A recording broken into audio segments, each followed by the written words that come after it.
mga auntie ko, so ngayon hindi ko pa pala napapakita sa inyo yung ginagamit ko every night. Ito siya, 'di ba? Hinahati-hati ko siya. Ito yung rejuvenating set ni Shiro. Ito yung soap niya mga auntie ko. Ayan, hinahati-hati ko 'yan. And then maglalagay tayo ng ano mamaya, night cream. Ayan, pinapahuli ko talaga yung face sa mga auntie ko kapag nag-half bath ako kasi para magamit ko itong Shiro ko. Ayan. Magwa-wash ako mga auntie ko and yes, ipapakita ko din sa inyo yung set talaga na ginagamit ko para ma-achieve din natin itong maganda nating face. Mga auntie ko, ito yung Shiro set na ginagamit ko mga auntie ko. Whitening, anti-aging, and anti-acne mga auntie ko. Ayan, ito yung packaging niya. Sobrang mild lang niya sa face natin, no? So, ito yung ginagamit ko pag night. So, after kong mag-soap sa face ko is ginagamitan ko siya ng toner. Ayan, ito yung toner nila. Ito siya is hindi naman siya mahapde so far mga auntie ko, especially kapag medyo matagal-tagal mo na siyang ginamit. Pero first week ng paggamit mo nitong Shiro Rejuvenating Set is may mga kirot-kirot lang na mafe-feel mo mga auntie ko.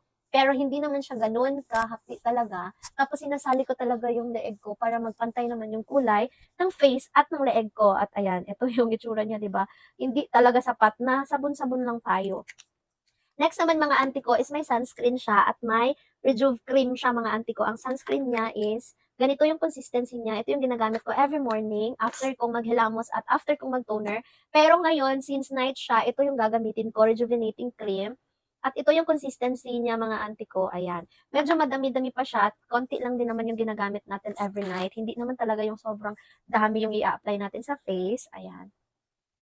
So, nilalagyan ko yung leeg ko. Ayan. Ito yung itsura niya. Ayan, ginaganyan ko lang. Ayan. Mga auntie ko, sobrang ganda nito sa skin. Sobrang ganda talaga. I-compare nyo talaga yung face ko nung hindi pa ako gumagamit ng Shiro Rejuvenating Set. Grabe talaga yung pimples ko. Grabe yung naging breakout ko. Pero ngayon, auntie ko, medyo naging okay na din naman yung face ko. Ayan, ganito lang siya. Ayan mga auntie ko. And then may pimple ako dito. And then dito may pimple din. Ayan. Ewan ko, baka dadalaw na naman yung buwanan natin, hindi ko pa alam. And then, ang laki din ng improvement ng skin ko matapos kong gamitin itong Shiro Rejuvenating Set kasi nga user talaga ako noon nito. At ipa-flash ko yung face ko dito guys ha, yung user pa ako, I think way back 2022, 21, I don't really remember, pero I have a photo na nakuha ko talaga sa Facebook ko and ito yun siya. Tapos, ito na yung current face ko mga auntie ko.